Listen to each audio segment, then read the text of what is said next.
Hey guys, I had a student and friend ask me recently what to play when you're playing with a band or you're at a jam and there's not really assigned parts. People don't really have the part from the record and they're not trying to make it fit in together, maybe as like a tribute or a cover band type situation. My friend is basically showing up to these jams and he says, man, when there's a lot of people there, it sounds awful. And he said when there's more people there, he doesn't know what to play. He has a chord chart, but he doesn't really know like how to fit in with this group of musicians.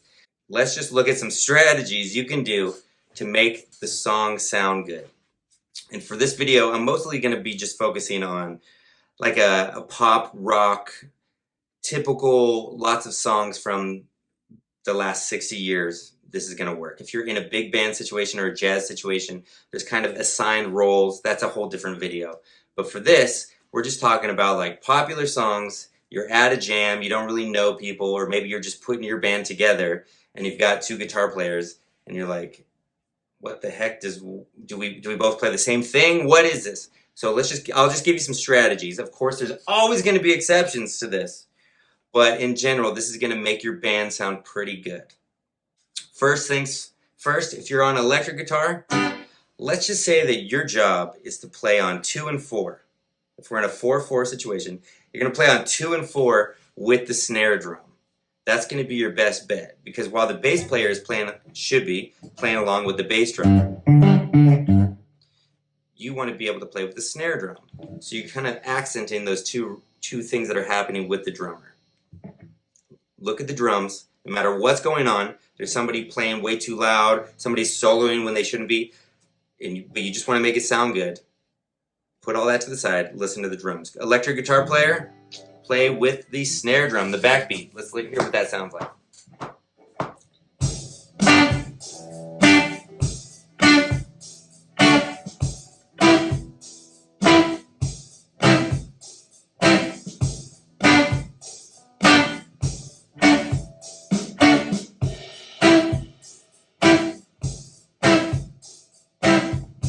Okay, what if there is an acoustic guitar player in the band? What the heck is he going to play? In general, I would say line up with what the cymbals are doing. So if the hi-hats are going 1 and 2 and 3 and 4 and 1 and 2, that would be a good vibe for the acoustic guitar player. Assuming that you're not super loud in the mix. There's also this thing about you want to make sure that you're not overpowering people. If you're playing big chords on the electric guitar through your amp, it's probably going to just obliterate everything else and make everybody mad, because in general, you wouldn't play a big ass chord like that on an electric guitar. But on the acoustic, it works pretty well. There's more of a percussive vibe here. So let's see what that sounds like with the drums and the electric guitar.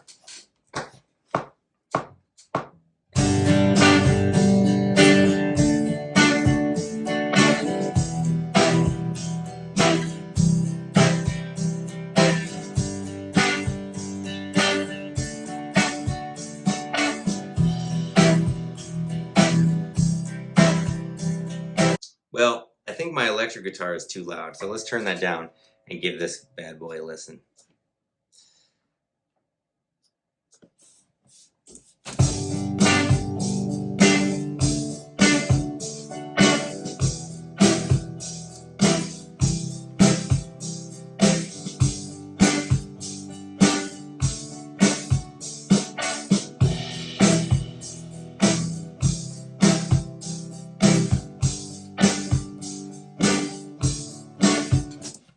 Okay, I think we're on the right track. So the drummer's playing these eighth notes, and he's playing the bass drum on 1 and 3, usually around, there's different bass drum patterns, but in general, 1 and 3. And the snare drum on 2 and 4. We're creating this kind of standard pop or rock vibe. Well, acoustic guitar is kind of filling in and just kind of being a glue in all the cracks with that strummy strum. That's really good. But what if there's another electric guitar player? What if there is 2 electric guitars? What are you going to do as the second electric guitar player? You have some options. The first thing, if you're not really a lead player, but you want to contribute to this whole thing, is you could do kind of what a keyboard player would do and just do whole notes or pads over the whole bar, something like that. If you have a whammy bar, it really starts to make the whole thing sound good. Let's give that a try.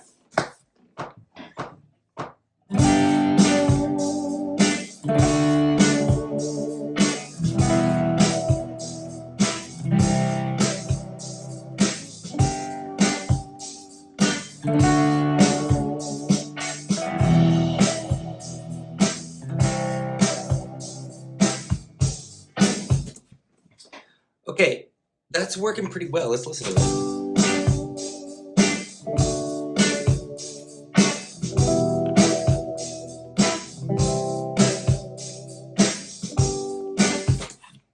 The bottom line is you want to add something that's going to make the song better, and sometimes that means just not playing at all, or playing something very understated.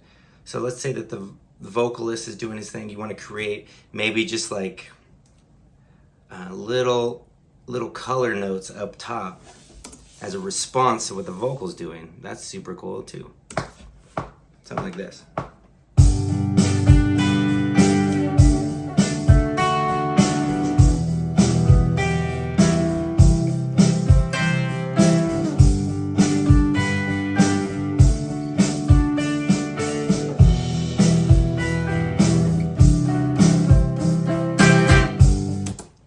Using little chords in different inversions or voicings of the same 4 chords that we were just playing or whatever's on the chord chart makes a really cool part, and you could use that on your recordings too. So a lot of times I like to add just kind of like a rhythmic thing with those little chord tones.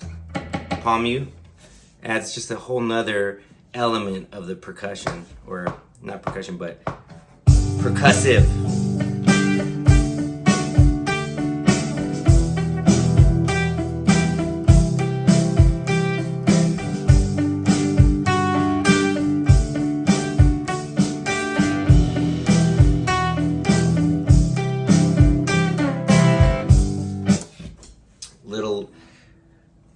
Little color note up top, almost like violins doing the pizzicato thing in a symphony, something like that.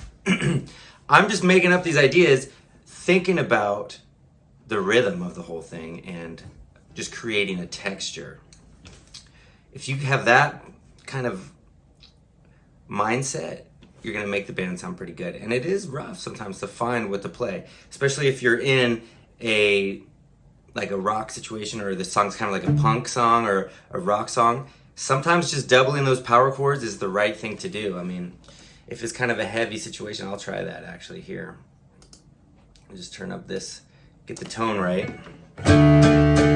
Sometimes the power chords are gonna make the whole thing feel right, especially if that's that style.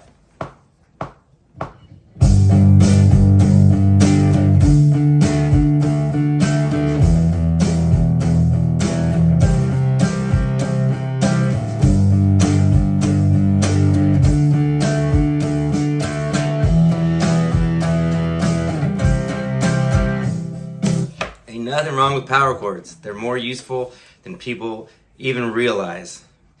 People forget about them or avoid them, maybe because it's one of the first things they've learned, and humans have a tendency to minimize things that they learned in the past. The further they get away from things they learned, the more they minimize them or just think they're unimportant. But power chords are huge for playing rock and roll.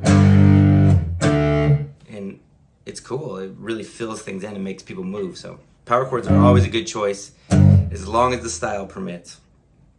Especially on a chorus. I'm kind of all over the place here, but like if you're playing something kind of mellow on the verses and then the chorus you come on with these power chords, really create some dynamics for the song.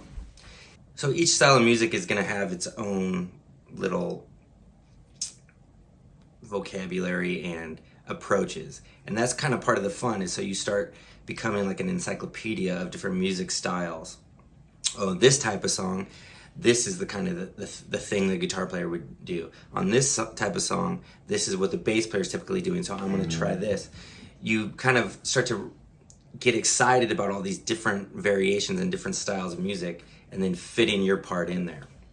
But it is a challenge, especially when people, they don't really know what to play. And I notice that people, if they don't know what to play, they either play too much, maybe out of insecurity, they just don't know how to stop playing, or they don't play enough. If they don't know what to play, they kind of like just play shy, and it doesn't really add anything. In fact, it just sounds like kind of a weird noise, nothing rhythmic happening. So everybody has this challenge, and as you play with more bands and you start to play with more people, try stuff out.